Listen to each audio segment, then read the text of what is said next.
بسم اللہ الرحمن الرحیم الرحمن علم القرآن اللہ جو نہایت مہربان اسی نے قرآن کی تعلیم فرمائی۔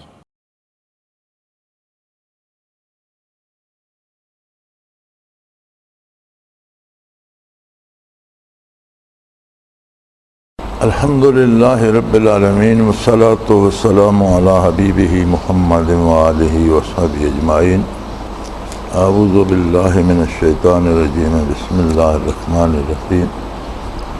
ہا انتم اولائی تحبونہم ولا یحبونکم وتؤمنون بالکتاب کلہ وَإِذَا لَقُوكُمْ قَالُوا آمَنَّا وَإِذَا خَلَوْا عَضُّوا عَلَيْكُمُ الْأَنَامِلَ مِنَ الْغَيْظِ قُلْ مُوتُوا بِغَيْظِكُمْ إِنَّ اللَّهَ عَلِيمٌ بِذَاتِ الصُّدُورِ إِن تَمْسَسْكُمْ حَسَنَةٌ تَسُؤْهُمْ وَإِن تُصِبْكُمْ سَيِّئَةٌ يَفْرَحُوا بِهَا وَإِن تَصْبِرُوا وَتَتَّقُوا لَا يَضُرُّكُمْ كَيْدُهُمْ شَيْئًا إِنَّ اللَّهَ بِمَا تَعْمَلُونَ مُحِيطٌ۔ اللهم سبحانك لا علم لنا إلا ما علمتنا إنك أنت العليم الحكيم۔ مولاي صل وسلم دائما أبدا على حبيبك من زانت به السرور۔ ها أنتم أولئك تحبونهم ولا يحبونكم۔ کفار کی اور بدترین اشخاص جو ہوتے ہیں منافقین، ان کی بات ہو رہی تھی، اور گزشتہ آیہ کریمہ میں یہ حکم تھا اللہ کریم کا کہ ان کے ساتھ دلی دوستی نہ کی جائے۔ اور فرمایا ہاں انتم اولائی تحبونہم، تم سادہ لوگ ہو اور تم ایسے ہو کہ ان سے محبت کرنے لگتے ہو، انہیں دوست سمجھنے لگتے ہو۔ ولا یحبونکم، حالانکہ منافقین یا کفار یا مشرکین تمہیں دوست نہیں سمجھتے، تم ان کی باتوں پہ اعتبار کر لیتے ہو یا ان کے ساتھ نرمی کا برتاؤ کرنے لگتے ہو یا انہیں دوست سمجھنے لگتے ہو، حالانکہ وہ تمہیں دوست نہیں سمجھتے۔ اور وَتُؤْمِنُونَ بِالْكِتَابِ كُلِّهِ، مومن کا تو یہ عالم ہے کہ اللہ کی تمام کتابوں پہ ایمان رکھتا ہے، اور منافقین و کافرین اللہ کی کسی کتاب کو نہیں مانتے۔ یعنی دوستی نہ ہونے کا بہت بڑا سبب نظریے کا اختلاف ہے۔ دنیا میں دو ہی نظریات ہیں، ایک اسلام اور ایک کفر۔ کفر کی اقسام ہیں، کچھ لوگ مشرک ہیں، کچھ ذات باری کا انکار کرتے ہیں، کچھ اس کے ساتھ شریک کرتے ہیں دوسروں کو، اور کچھ ایسے ہیں جو بظاہر مسلمان نظر آنے کی کوشش کرتے ہیں لیکن در حقیقت ان کے دل کفر پہ جمے ہوئے ہیں، جنہیں منافقین کہا جاتا ہے۔ اور تم ان کی باتوں میں آ جاتے ہو، سمجھتے ہو یہ ہمارے دوست ہیں۔ انتم اولائی تحبونہم، تم ایسے ہو کہ انہیں دوست سمجھ لیتے ہو۔ ولا یحبونکم، اور کوئی بھی کافر کسی مسلمان سے محبت نہیں کر سکتا، بلکہ قرآن نے تو اس سے آگے بڑھ کر حقیقت بیان کی ہے کہ کوئی بھی کافر کسی مسلمان سے محبت کرتا ہی نہیں۔ یہ ممکن ہی نہیں ہے کہ کفر میں اور اسلام میں دوستی ہو سکے۔ اذا لقوکم قالوا آمنا، جب آپ سے ملتے ہیں، آپ لوگوں کے ساتھ ہوتے ہیں تو کہتے ہیں کہ ہم ایمان لائے۔ وَإِذَا خَلَوْا، اور جب الگ ہوتے ہیں، عَضُّوا عَلَيْكُمُ الْأَنَامِلَ مِنَ الْغَيْظِ، تو غصے سے اپنی انگلیاں کاٹتے ہیں اور تمہارے خلاف منصوبہ بندی کرتے ہیں، تمہارے خلاف باتیں کرتے ہیں۔ قُلْ مُوتُوا بِغَيْظِكُمْ، آپ فرما دیجئے کہ اپنے غصے میں آپ ہی مرتے رہو۔ ان اللہ علیم بذات الصدور، کہ دلوں کی باتیں تو اللہ جانتا ہے۔ یعنی اسلام کو فروغ ملتا رہے گا، اللہ کریم کے چاہنے والے دنیا میں قائم رہیں گے، تعلیمات محمد الرسول اللہ صلی اللہ علیہ وسلم پر عمل کرنے والے خوش نصیبوں کی تعداد بڑھتی رہے گی، اور آخری نبوت ہے، آخری کتاب ہے، جب تک سورج طلوع و غروب ہو رہا ہے تب تک اس کا پیغام جاری رہے گا، اور اللہ کے خوش نصیب بندے اپنے دلوں میں اسے بسائے رکھیں گے۔ موتوا بغیظکم، تم اپنے غصے میں آپ ہی مرتے رہو کہ کفار و مشرکین و منافقین کا غیظ و غضب جو ہے وہ اسلام کا راستہ نہیں روک سکے گا۔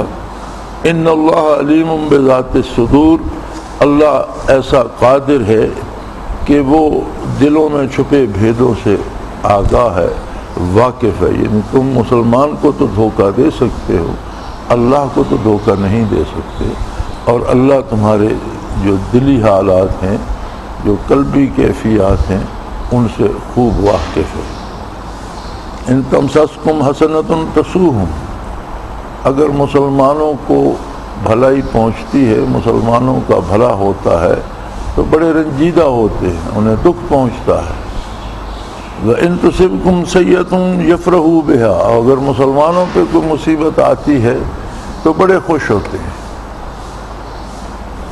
یعنی دوستی تو دور کی بات ہے، دشمنی کے بھی کچھ ضابطے اور کچھ اصول ہوتے ہیں، اور دشمنی بھی کسی کو تباہ کرنے کے لیے نہیں ہوتی۔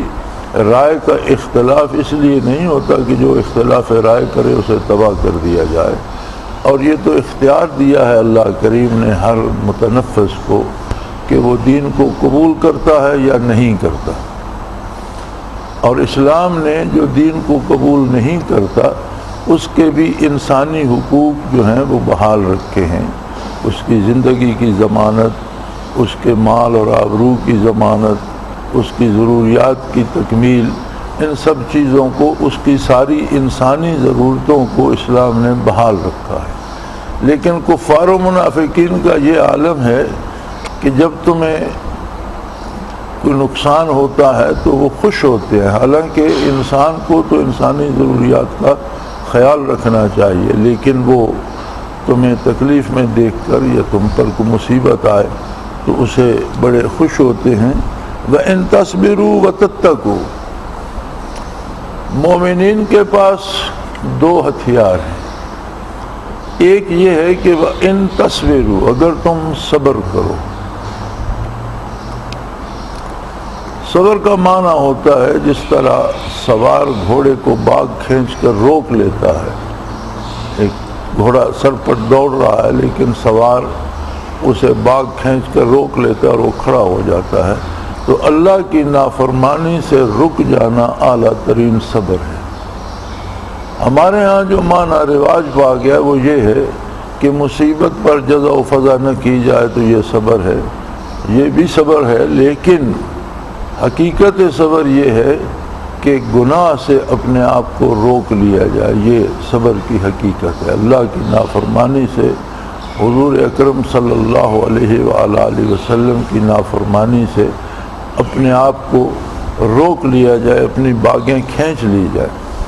وَتَتَّقُوا، دو باتیں بتائی ہیں، ایک تو یہ ہے کہ نافرمانی سے کلی طور پر رک جائے، اپنی بھرپور کوشش کرے کہ اللہ کی نافرمانی نہ ہو۔ اب اس کے بعد انسان ہے، بتقاضائے بشریت اس سے خطا ہو جاتی ہے، لیکن کبھی برائی کا ارادہ نہ کرے، کبھی کسی کو دکھ پہنچانے کا اور ناجائز طور پر کسی کا مال لینے کا یا غیر شرعی طریقے سے زندگی گزارنے کا سوچے بھی نہیں، اپنی پوری کوشش جو ہے وہ اتباع شریعت پہ مرکوز رکھے۔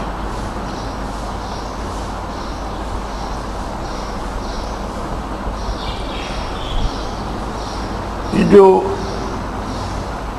تصوف کا مطمع نظر ہے اور تصوف کا جو حصول ہے اور تصوف فی نفس ہی جو چیز ہے وہ یہ ہے کہ ایک کوشش ہوتی ہے کہ آدمی بظاہر تو کوشش کرتا ہے لیکن اندر سے اس کا دل چاہتا ہے کہ میں گناہ کروں، اس کے اندر جو کیفیات ہوتی ہیں وہ نہیں بدلتی، وہ بدستور اس میں لگا رہتا ہے کہ کہیں سے دنیاوی مال حلال حرام مل جائے، کسی کی خوشامد کر کے کوئی عہدہ حاصل کر لوں، دنیاوی فوائد حاصل کرنے کے لیے مختلف دروازوں پہ بھٹکتا رہتا ہے۔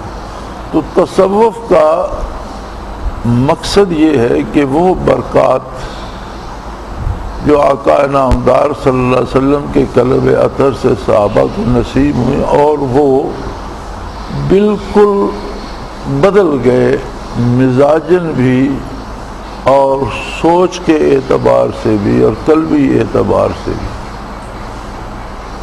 تو تصوف کا مقصد یہ ہے کہ انسان کے اندر ایک آرزو پیدا ہو جائے اتباع شریعت کی۔ اس کے راستے میں اگر مشکلات بھی آئیں، اگر تکلیفیں بھی آئیں، کبھی بھوک بھی برداشت کرنی پڑے تو گناہ سے، برائی سے سمجھوتا نہ کرے اور اسے برداشت کرے، صبر کرے، اللہ کی اطاعت پہ جمع رہے۔ وَتَتَّقُوا، اللہ سے تعلق قائم رکھے، یہ تصوف ہے جسے تقویٰ کہتے ہیں۔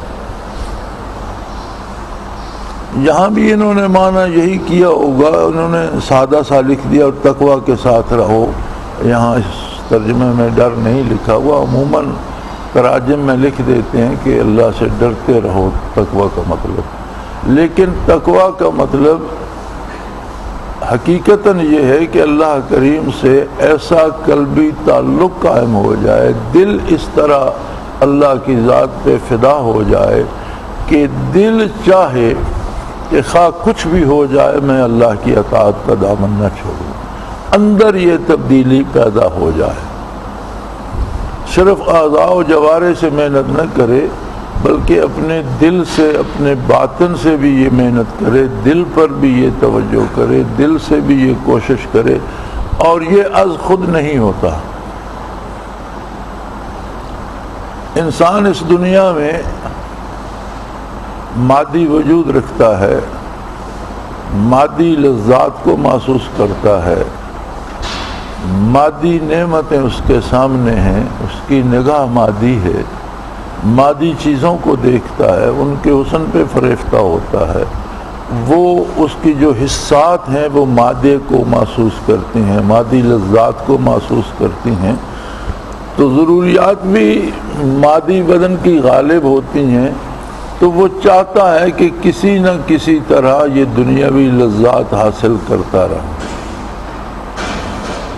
اس کا جواب صرف ایک ہوتا ہے کہ اس کا باطن، اس کا قلب، اس کی روح روحانی ثمرات اور لذات کو محسوس کرے،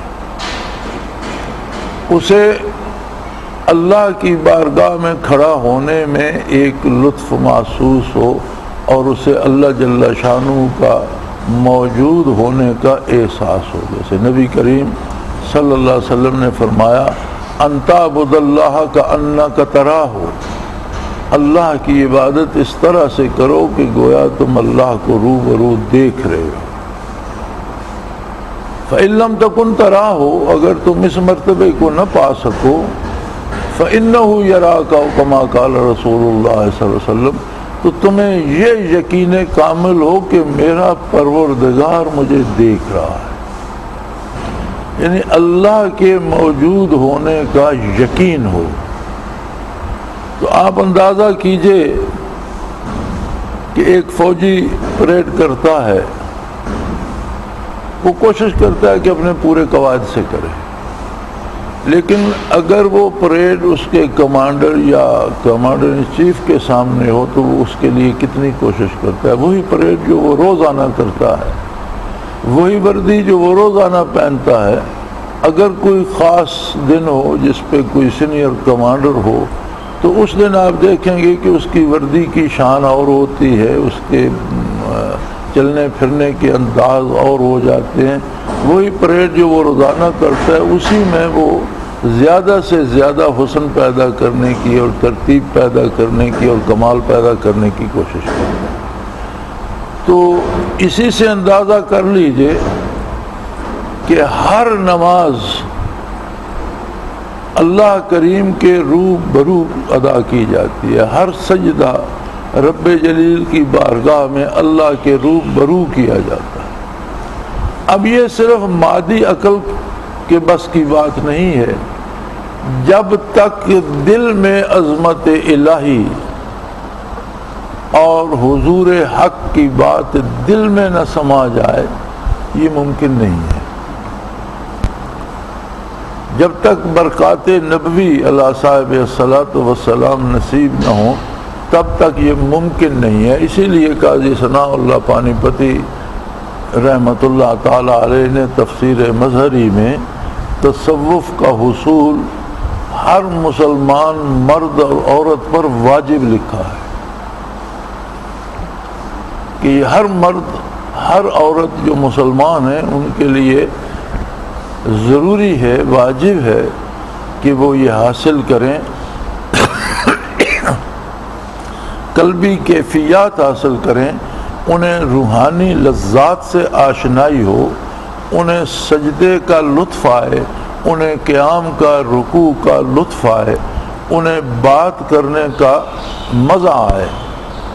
موسیٰ علیہ السلام پر سوال کیا گیا، قرآن کریم میں موجود ہے، ما تلک بیمینک یا موسیٰ، کہ موسیٰ آپ کے ہاتھ میں کیا ہے؟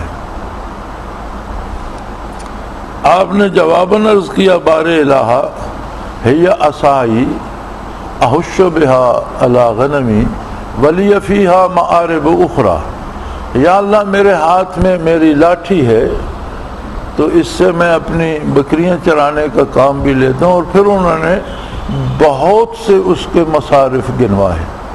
قرآن نے اختصار سے ارشاد فرمایا لی فیہا معارب اخری، اور بھی بہت سے کام ہیں جو میں اس لاٹھی سے لیتا ہوں.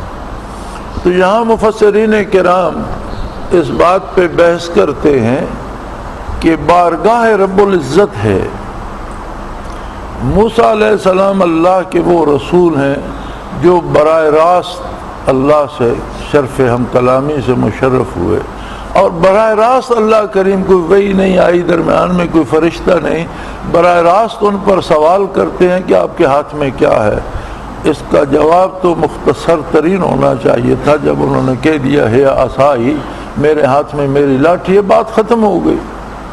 اب اس سے آگے وہ گنتے چلے گئے، درختوں کے پتے جھاڑتا ہوں، بکریوں کو چراتا ہوں، اس کے ساتھ ڈول باندھ کر کنویں سے پانی نکال لیتا ہوں، اس پر ٹیک لگاتا ہوں، لِیَ فِیہا مَعَارِبُ اُخْرَى، بہت سے اس کے دیگر فوائد وہ گنتے چلے گئے. تو سوال یہ پیدا ہوتا ہے کہ بارگاہ الوہیت میں سب سے زیادہ مؤدب اللہ کے نبی اور رسول ہوتے ہیں. اس بارگاہ کی آداب سے اس حد تک آشنا ہوتے ہیں کہ پوری امت کو اس سے آشنا کرنے کا فریضہ سر انجام دیتے ہیں.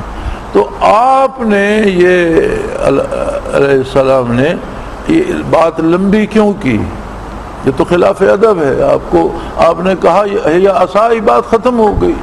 باقی باتیں اللہ جانتا ہے، یہ بھی اللہ جانتا ہے کہ آپ کے ہاتھ میں لاٹھی ہے، لیکن اگر اللہ کریم نے یہ سوال کر دیا کہ آپ کے ہاتھ میں کیا ہے، آپ نے کہہ دیا میرے ہاتھ میں لاٹھی ہے، بات ختم ہو گئی. تو یہاں وہ کہتے ہیں کہ وہ جو لذت ہم کلامی تھی،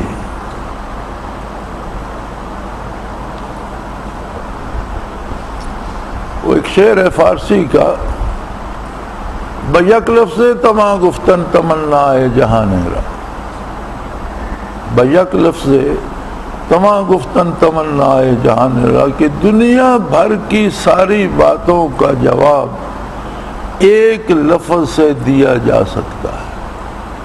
یعنی کوئی آپ سے ساری رات ایک فسانہ کہتا رہے اور آپ نہ کہہ دیں تو جواب ہو جاتا ہے.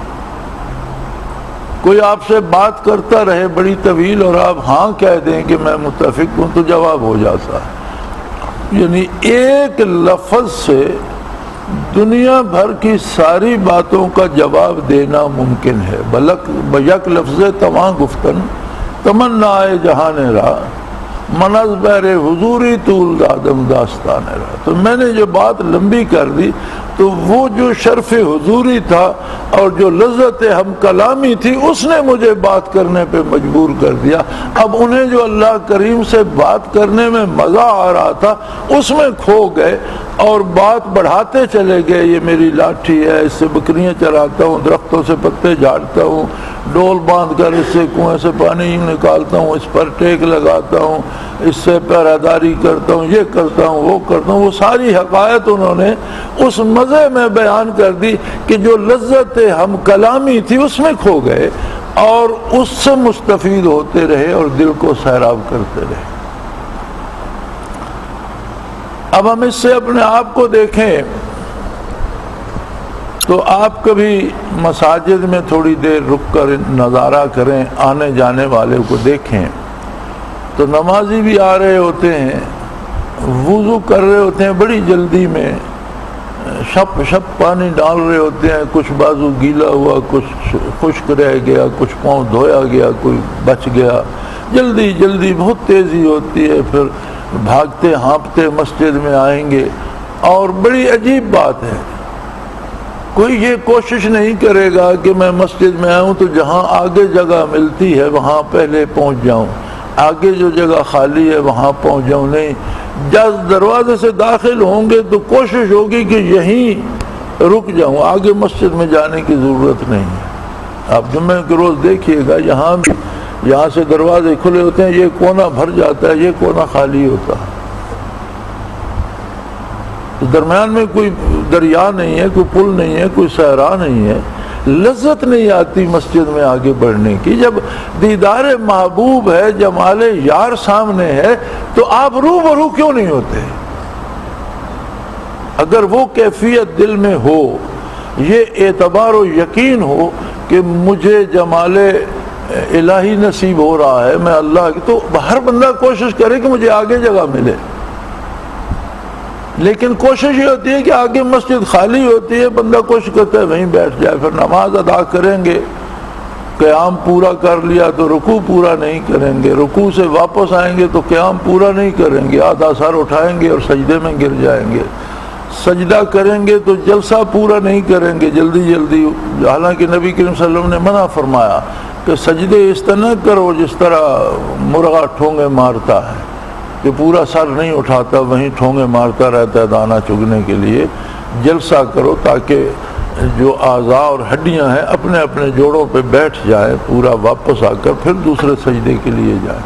تو یہ سارا کیوں نہیں کرتے ہم؟ اس لیے کہ ہمیں وہ حضور حق اور اس کی لذت نصیب نہیں ہوتی۔ بظاہراً عقلاً ہم نے اپنے آپ کو باندھ کر لے آئے ہیں اور ہم چاہتے ہیں کہ چلو یہ بوجھ اتر جائے، ایسے جیسے کوئی بڑا بوجھ تھا اور جلدی جلدی اٹھے بیٹھے، وہ گٹھڑی پھینکی اور یہ جا وہ جا گئے، چلے گئے۔ لیکن اگر دل اس سے وابستہ ہو جائے، دو عالم سے کرتی ہے بیگانہ دل کو، دو عالم سے کرتی ہے بیگانہ دل کو، عجب چیز ہے لذت آشنائی۔ اگر وہ لذت آشنائی نصیب ہو جائے، آپ اسی سے اندازہ لگا لیں کہ کسی کا بیٹا ہے یا بھائی ہے یا بیٹی ہے، اس سے اسے محبت ہے، اس سے وہ ملنے جاتا ہے تو کیا کرتا ہے؟ کیا وہ جلدی جلدی بھاگتا ہوا مکان میں جاتا ہے، آدھا کہتا ہے سلام، آدھا نہیں کہتا اور واپس پلٹ جاتا ہے؟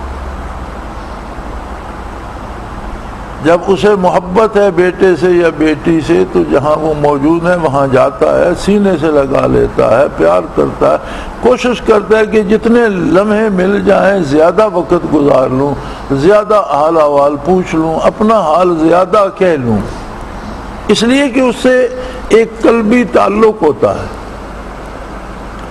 آپ کبھی نہیں دیکھیں گے کہ کسی کو باپ سے، والدین سے محبت ہے، اب وہ ایک کمرے میں بیٹھے ہیں تو وہ بھاگتا ہوا آئے اور آدھا اندر آدھا باہر، ابا جی اماں جی السلام علیکم، اور بھاگ جائے۔ کوئی ایسا کرتا ہے؟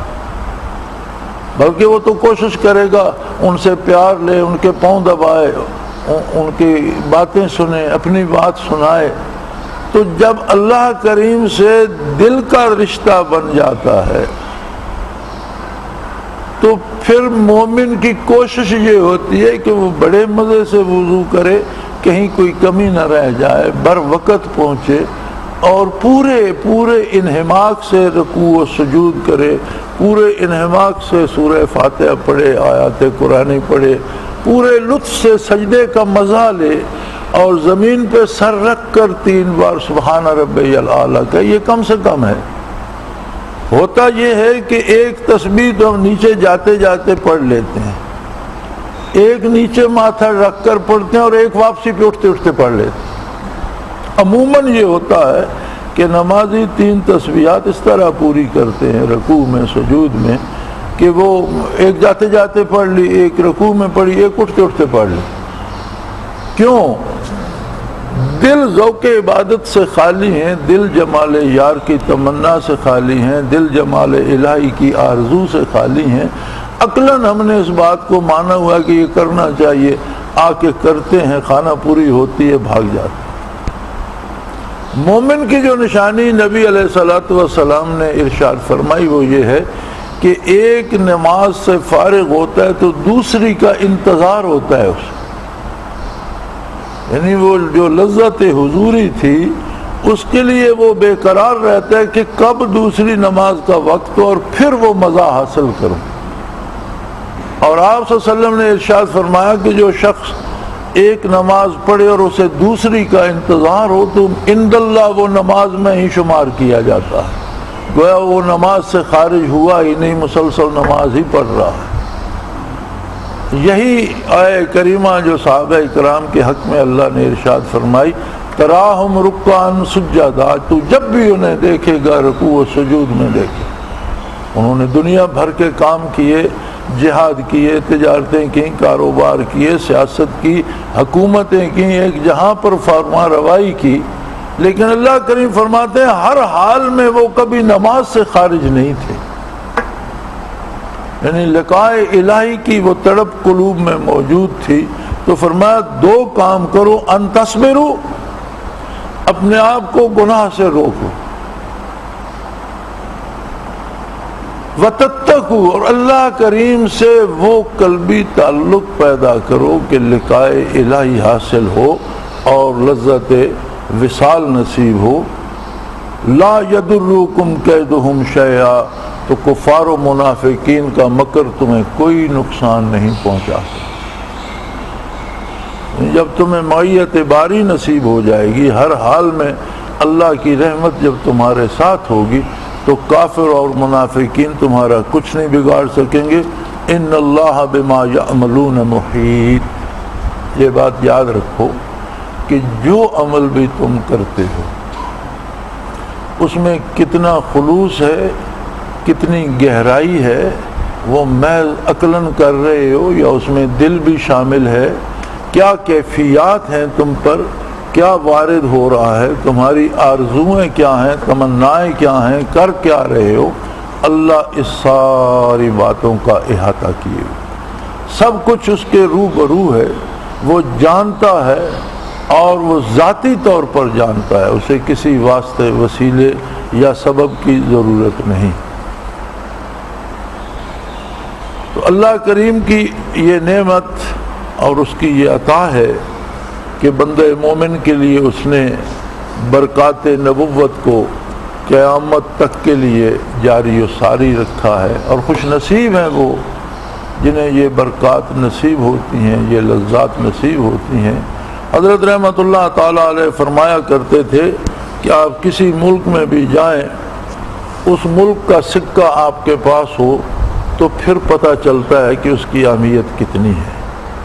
کسی دوسرے ملک میں ہے اور کسی دوسرے ملک کا سکہ پاس ہے تو شاید اس کی اہمیت کا وہ اندازہ نہ ہو۔ تو اسی طرح آپ رحمت اللہ تعالیٰ علیہ فرماتے تھے کہ یہ تصوف آخرت کا سکہ ہے، زر نقد ہے۔ جب کوئی آخرت میں جائے گا، موت آئے گی، اس دنیا سے گزرے گا تو اسے سمجھ آئے گی کہ ایک دفعہ کا دل کی گہرائی سے اللہ کہنا کتنی بڑی دولت کا انبار ہے، اور اگر یہ چیز سانسوں میں رچ بس جائے، بدن ذاکر ہو جائے، وجود کا ہر ذرہ اللہ اللہ کرنے لگے، خون، ہڈیاں، گوشت، پوست، رگیں، پٹھے، ہر چیز اللہ اللہ کرنے لگے، تو وہ کتنی بڑی دولت ہے اور وہ کتنا بڑا خزانہ ہے۔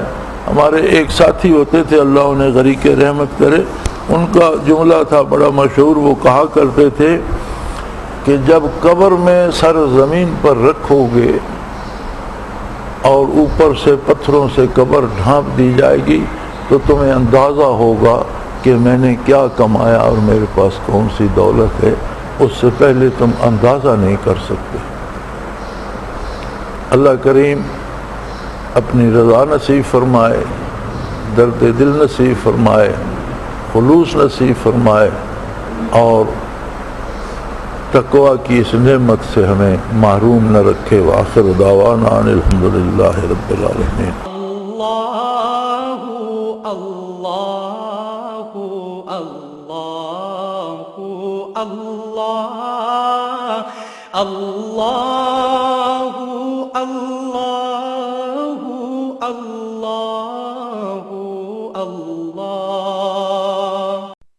حضرت امیر محمد اکرم آوان مد ذلہ العالی دارالعرفان منارہ ضلع چکوال میں سالہ سال سے قرآن و حدیث کے اوپر خطابات کر رہے ہیں اور سلسلہ نقشبندیہ اویسیہ کے مطابق لوگوں کو ذکر الہی کی تربیت دے رہے ہیں۔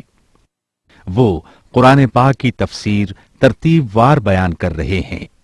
تفسیر قرآن کو وہ موجودہ ملکی اور بین الاقوامی حالات کے مطابق بیان کرتے ہیں۔